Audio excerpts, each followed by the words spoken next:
8. Andrei Chikatilo. Andrei Chikatilo, also known as the Butcher of Rostov, was a notorious serial criminal from the former Soviet Union. From 1978 to 1990, he terrorized the country by sexually assaulting, mutilating, and murdering at least 50 women and children. In 1992, he was convicted of 52 counts of murder and sentenced to death. Chikatilo's usual method was to approach vulnerable young runaways and homeless children, trick them into following him to an isolated spot, and then take their lives by stabbing or strangulation. He would then go on to violently mutilate their bodies. Shockingly, Chikatilo later revealed that the only way he could achieve sexual pleasure was through murder.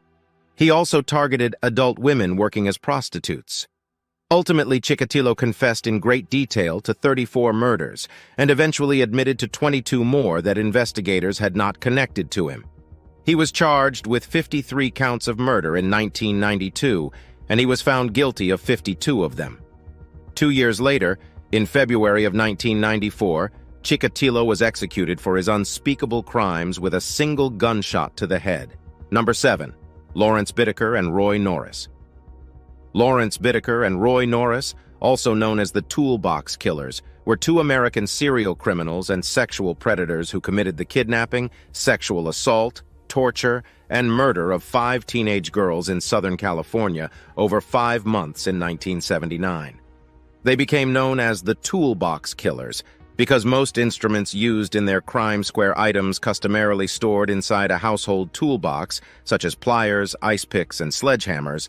Bittaker and Norris kidnapped the teens, some of whom were walking home or hitchhiking at the time, and drove them to local mountains where they would torture, sexually assault, and murder them. The girls ranged from 13 to 18 years old, and in addition to their horrific torture techniques, the men recorded some of their sessions for amusement. They were only caught after Norris told another former inmate about their devious exploits, who then told the police, leading to the pair's arrests. Norris eventually testified against Bittaker after pleading guilty to all charges in exchange for prosecutors not seeking the death penalty against him. A Los Angeles County jury convicted Bittaker of 5 counts of murder and 5 counts of kidnapping and other charges, sentencing him to death on March 22, 1981. As California avoided executions for decades, Bittaker died in prison in 2019. Norris was sentenced to a term of 45 years to life and passed 2 months later. Number 6. Richard Cottingham. Richard Cottingham operated in New York and New Jersey from 1967 to 1980. He was dubbed the Torso Killer for his gruesome habit of dismembering his victims and leaving only their torsos behind. One of his most heinous crimes involved dismembering 2 prostitutes in a motel room, taking their hands and heads with him, and setting the room on fire. Cottingham was eventually caught in 1981 after being seen fleeing from an attempted murder. Although he was convicted of only 6 murders, Cottingham claims to have committed between 85 and 100 murders. His confirmed crimes resulted in 9 convictions and 8 confessions under non-prosecution agreements, leading to multiple life sentences in New Jersey prisons. Cottingham had a disturbing modus operandi, often targeting female sex workers in their late teens to mid-20s. He would approach them in bars, drug them, and take them to remote locations, typically motels, where he would bind, gag, torture, and stab them before strangling them. He would sometimes remove and dispose of his victims' heads and hands to avoid identification. Cottingham also took trophies, such as jewelry and personal items belonging to his victims. 4 survivors testified against him, resulting in 3 convictions and 1 acquittal. Number 5. Dennis Nilsen. Dennis Nilsen was a Scottish serial criminal and necrophile who took the lives of at least 12 young men and boys in London between 1978 and 1983. He was found guilty of 6 counts of murder and 2 of attempted murder and was sentenced to life imprisonment on November 4, 1983. The original recommendation was for him to serve at least 25 years, but in December 1994, it was changed to a whole life sentence. Nilsen was later imprisoned at Full Sutton Maximum Security Prison. Nilsen's crimes occurred at 2 North London addresses where he lived between 1978 and 1983. He would deceive his victims into coming to these addresses and strangle or drown them. After each murder, Nilsen would bathe and dress the victim's body, which he would keep for extended periods before dissecting and disposing of the remains, either by burning them in a bonfire or flushing them down a toilet. Nilsen became known as the Muswell Hill murderer for his crimes in the Muswell Hill area of North London. He passed away on May 12, 2018, at York Hospital due to a pulmonary embolism and a retroperitoneal hemorrhage after undergoing surgery to repair an abdominal aortic. Robert Hansen. This serial killer was especially terrifying for the way he hunted down his victims. In his youth, Hansen was unpopular and became obsessed with the idea of revenge, especially against women. In 1967, he moved from Iowa to Anchorage, Alaska, where he worked as a baker. However, in the 1970s, he began abducting women, sexually assaulting them and flying them out to remote locations. He would then hunt them through the Alaskan wilderness. I think everybody was looking at him real seriously because he made a good suspect when you looked into him. He had a pretty extensive criminal background. An escaped victim, Cindy Paulson, warned police, who at first took Hansen's word over hers. Fortunately, famous criminal profiler John Douglas helped lead investigators back to Hansen. It's believed that Hansen killed between 17 and 21 women. Hansen accompanied troopers into the field to find more of his victims, represented by X's on his map. A total of 8 victims were found. Some places on the map went unexplored. He died in 2014 while serving life in prison. Clementine Barnabet. Modern historians have cast doubt on whether or not Clementine Barnabet actually committed the killings for which she's been blamed. However, she was officially convicted of 1 homicide and personally confessed to killing 35. Following her arrest, Barnabet claimed that she was given a magical hoodoo talisman by a priestess of the Church of Sacrifice. Wanting to test its validity, she embarked on a series of axe murders throughout the state of Louisiana. She was eventually caught and sentenced to life in prison. However, she was subsequently released in 1923 and disappeared from the history books. Gerard John Schaefer. He's one of the most extreme cases of the modern serial killer that we have ever known in criminal history. In his mugshot, Gerard John Schaefer looks like an everyday man. His hair combed to the right and a friendly smile plastered on his face. However, a second glance may be warranted after learning that he potentially killed 30 people throughout the 60s and 70s. Schaefer was a Florida sheriff's deputy when he kidnapped 2 teenage women and tied them to a tree in the forest. The women escaped after Schaefer received a call on his radio. Had these 2 girls not been made of strong stuff, they would not have lived to tell the story, and Schaefer would have never been caught. Sadly, Susan Place and Georgia Jessup, whom he kidnapped 2 months later, were not so lucky. He takes the 2 young girls by force to the woods near some swamps that border the ocean. In 1973, Schaefer was convicted of their murders and given 2 life sentences, but he's suspected of having over 30 victims. Vicki Dawn Jackson. While quite a big name in Texas, Vicki Dawn Jackson never gained national attention, despite killing at least 10 people in a 3-month span from December 2000 to February 2001. Working as a nurse in North Texas, Jackson used a paralyzer called mivacurium chloride on her elderly patients, which prevented their ability to breathe. The deaths didn't raise any red flags owing to the age of the patients, but alarm bells started ringing once administrators noticed the missing mivacurium chloride. They came to suspect Jackson, as she was often the last person reported in the victims' rooms before their deaths. A syringe used to administer mivacurium chloride was eventually found in her trash can, and she was subsequently charged and sentenced to life in prison. Ronald Dominique. Those from Louisiana may recognize Ronald Dominique as the Bayou Strangler, a serial killer who killed at least 23 men between 1997 and 2006. Dominique frequented gay bars around Houma, Louisiana, and would assault and kill the men he took home. We're not dealing with some very clever, conniving killer that has actually planned out his pleasurable activities in a meticulous way. Clearly there is a method that works, but beyond that, there seems to be no care, consideration for these acts. In 2006, however, a survivor of Dominique's contacted the police to voice his suspicions about the man. Dominique was arrested after DNA matched him to recovered corpses. putting an end to his crimes. We went to court. Mr. Dominic pled guilty, and he was sentenced to 8 consecutive life sentences. When you get a life sentence in Louisiana, you leave jail in a pine box. Israel Keyes. It's clear just how cold and calculating he was. Between 1998 and 2001, Israel Keyes served in the United States Army.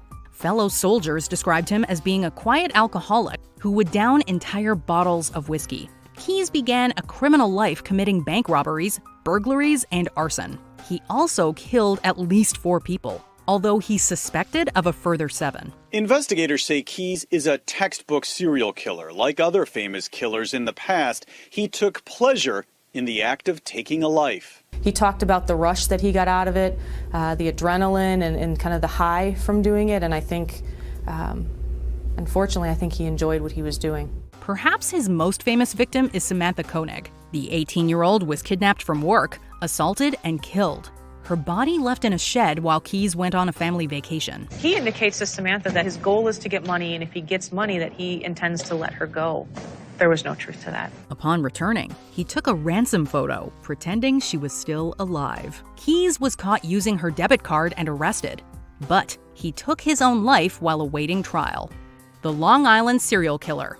It's not often that modern-day serial killers go unidentified, but the Long Island serial killer remains an exception. This may be a cold case for some time. It's unreal, and I'm just not. Also given other names like the Craigslist Ripper and Gilgo Beach Killer, the Long Island serial killer is suspected of killing up to 16 people between 1996 and 2010. 10 victims have been officially linked to the Long Island serial killer, as their remains were found in December 2010 and the spring of 2011. One by one, the bodies were identified, and with each name came the story of a troubled life cut short. Of the 10, 4 were escorts who had advertised through Craigslist. Although there have been several suspects of note, the killer's identity ultimately remains unknown. He's going to make a mistake. They all do. And we're going to get this guy. Salvatore Perrone. Sal, why did you do this? Nicknamed the Son of Sal, Staten Island man Salvatore Perrone turned his frustrations with life into a bloody killing spree. His wife had left him and his business was failing, leaving him broke.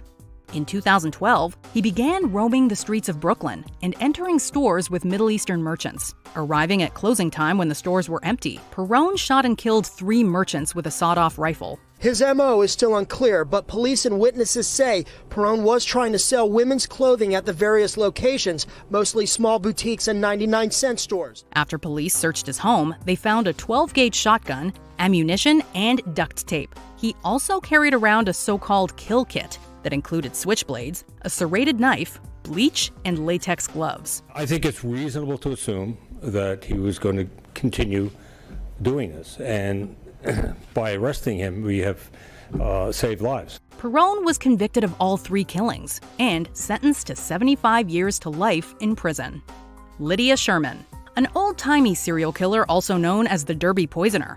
Lydia Sherman lived in the eastern United States between 1824 and 1878. She seemingly had no regard for human life, not even her own children. She reportedly killed 3 husbands with arsenic in a span of 7 years, and disposed of 8 children the same way. All of these deaths were officially attributed to typhoid fever at the time, with no one being any the wiser to Sherman's secret life as a serial killer. Sherman's crimes eventually caught up to her, however, and she was sentenced to life in prison. She died of cancer at 53 in 1878. Amelia Dyer. When it comes to 19th century serial killers, few are as prominent or as sick as Amelia Dyer. But even then, her name has mostly been lost to time. Living in Victorian England, Dyer was a baby farmer, an old practice in which people took in orphaned children in exchange for money. Unfortunately, Dyer had depraved ulterior motives for doing so. Amelia Dyer was a murderer, and she knew what she was doing. This was a calculated career plan that she'd embarked on and sustained over 30 years, come what may. She killed her charges, and while Dyer has only been officially linked to 6 deaths, her body count is often theorized to be somewhere between 200 and 400. If that's true, it would make Dyer one of the most prolific killers in history. Dyer was finally caught in 1896 and hanged at London's Newgate prison. Her last words? I have nothing to say. Her death closed the casebook on one of the most deadly serial killer cases in British history. Patrick Mackay. His name was Patrick Mackay. He became known simply as the psychopath. Patrick Mackay may have been one of Britain's most serious serial killers. In his early 20s, Englishman Patrick Mackay became obsessed with Nazism. He had multiple substance use disorders and claimed to have committed his first killing by drowning an unhoused man in the River Thames. A few years later, on March 21, 1975, he fatally attacked a priest with an axe. Once again, the circumstances of the murder shocked even hardened police officers. I've been to several gory scenes before, but I've never seen so many injuries on a murdered person before this. Following Mackay's arrest, he became the prime suspect in dozens of killings, most of which occurred after the victim was robbed. Mackay has been officially tied to 3 deaths, but he personally claims to have killed 11. He was sentenced to life in prison and remains there to this day. Detective Chief Inspector Lou Hart looked deep into Mackay's eyes during one haunting and memorable interview. He believes Mackay should never be released. Before we continue, be sure to subscribe to our channel and ring the bell to get notified about our latest videos. You have the option to be notified for occasional videos or all of them. If you're on your phone, make sure you go into your settings and switch on notifications. Karl Denke. This man's lack of mainstream attention is baffling, considering the extent and severity of his crimes. Accurately known as the Forgotten Cannibal, Denke was a Prussian man who killed and consumed up to 42 unhoused people between 1903 and 1924. Denke was a well-liked organist at his local Lutheran church and ran a food shop that sold various kinds of meat. Yeah, you can guess what people now suspect. Denke was caught in 1924, but took his own life before questioning could begin. When police searched his home, they found countless body parts. His motivation and much of his grisly story remains unknown.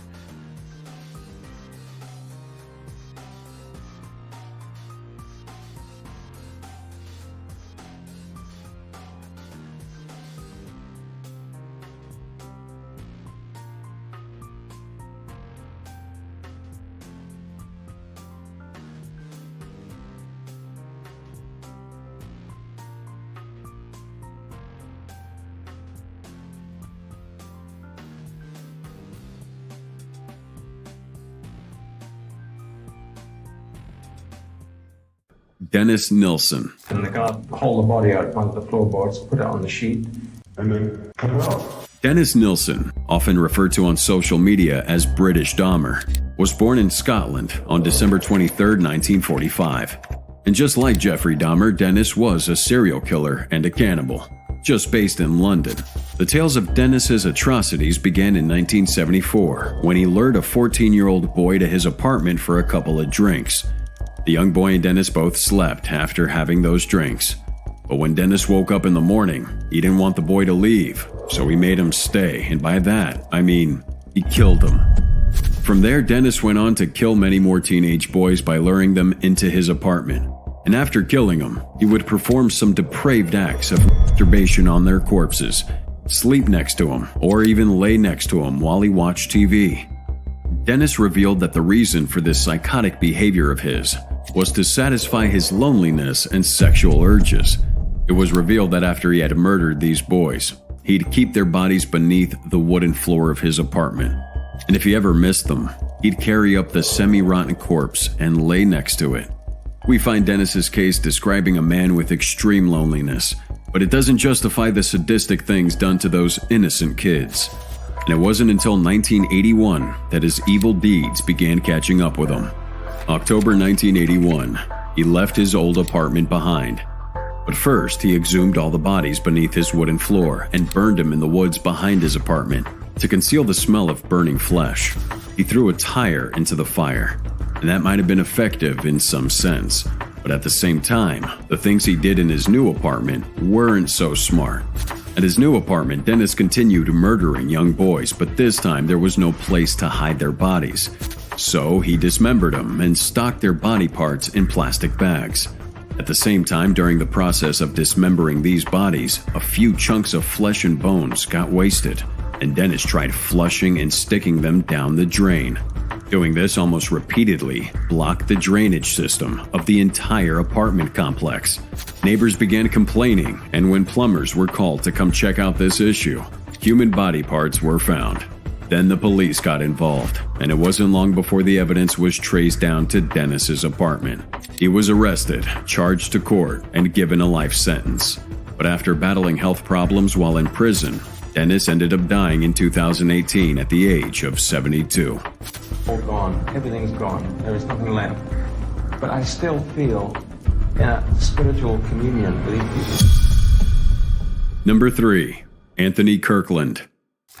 And I am responsible for the death of those 4 young ladies. I do not even know why I did it. Anthony Kirkland is referred to as an American monster, and you'll find out why in a minute. He was born in Fort Campbell, Kentucky on September 13, 1968.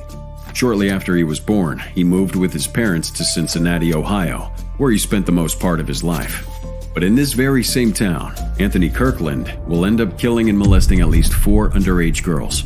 And even before that, Anthony will kill his girlfriend, Leola Douglas, back when he was just 21 years old. She refused to have sex with him, so he raped, killed, and set her body on fire to conceal evidence of the crime. Kirkland pleaded guilty to voluntary manslaughter and was sentenced to 10 to 25 years in prison. But after 18 years, he was released, and that's when the real trouble began. Kirkland was called a monster because of his lack of self-control. Between 1998 and 2003, he was placed in solitary confinement 21 times for disciplinary control. And in the last 9 months of his time in prison, he was sent to solitary 4 times for breaking the rules or fighting other inmates. We all know what solitary confinement does to people, and for a man like Kirkland, it made him lose his mind. He went on a sexual abuse spree, killing 4 ladies between May 4th, 2006 and March 7th, 2009. And amongst the 4 ladies, 2 of them were minors. He would rape, kill, and burn the bodies of his victims to hide the evidence.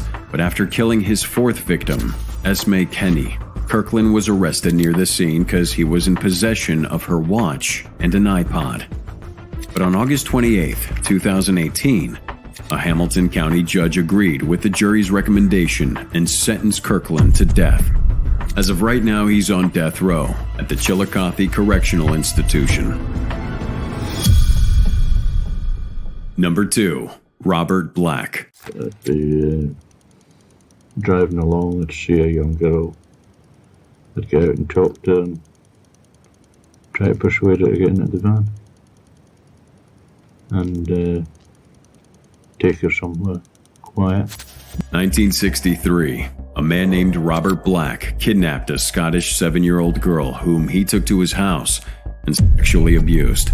By the time the girl was unconscious, he had held her by the neck and masturbated all over her body. He was charged with lewd behavior and didn't even get any jail time for this. He was only subjected to a few therapy sessions before they let him go. And letting a man like Robert Black go was probably the worst mistake ever made. Robert Black was in Scotland on April 21, 1947, and was involved in the molestation and murder of 4 girls between the ages of 5 and 16. After his first run-in with the police in 1963, 2 of his neighbors complained about him inappropriately touching their children. He was sent to a rehabilitation center for 6 months, but that didn't help as well. Robert then began watching illicit content of children, and his disgusting obsession with underage girls grew stronger. And on August 12, 1981, he kidnapped a little girl, molested, killed, and dumped her body where no one would find it. Robert Black continued molesting and killing these minors until one day he tried adopting a little girl known as Teresa Thornhill. While Robert was driving around the neighborhood in his vehicle, he spotted Teresa and invited her into his murder van. But while she was getting in, a neighbor, David Herkes, saw her get in and suspected that she was being kidnapped. He then calls the police and describes what the van looks like, launching a search for the vehicle. But then out of nowhere, David Herkes spotted the van once again around the neighborhood, making him direct the cops to where it was parked. When the police forced Robert to open the van, They found Teresa tied up and gagged in a sleeping bag. He had already molested her with his fingers, and he was looking for a good location to end her life and drop off the body before he was found. Happy that I've survived the tale, but then I look back and think about the poor girls that haven't survived, and I sometimes feel so guilty. Robert Black was charged to court and sentenced to life imprisonment, but he died of a heart attack in 2016, and David Herkes, the man who spotted Teresa in the van, will forever be known as the best neighbor. And number 1, Javed Iqbal. Born in Lahore, Pakistan, on October 8, 1956, Javed was a child serial killer in his home country. Javed's father was a businessman, and he wasn't doing bad for himself either, but along the line, a dark side of him developed, making him murder at least 100 Pakistani boys in Lahore. And the twist to his story is that he ended up reporting himself to the police and to a journalist. He wrote a detailed report to this media journalist talking about how he met these boys and how he also murdered them. Of course, now we can't go into the disturbing details here, but in summary, he targeted young boys between the ages of 6 and 16 who were orphans or just hungry children lurking in the streets. Then he would take care of them before dismembering their bodies and killing them. He said he committed these acts as a form of retaliation for what the police did to him and his family. He claimed to have been arrested on charges of sodomy, and on hearing the news, his mom had a heart attack. So as a form of retaliation, he said he would make over 100 mothers feel pain the same way his mother felt it. In November 1999, Pakistan launched a nationwide manhunt for Iqbal, and a month later, he turned himself in to the authorities. He was sentenced to death by hanging. The judge added that his body should be cut into 100 parts and dissolved in acid, the same thing he did to those poor boys. However, Iqbal ended up committing suicide in his prison cell before his execution.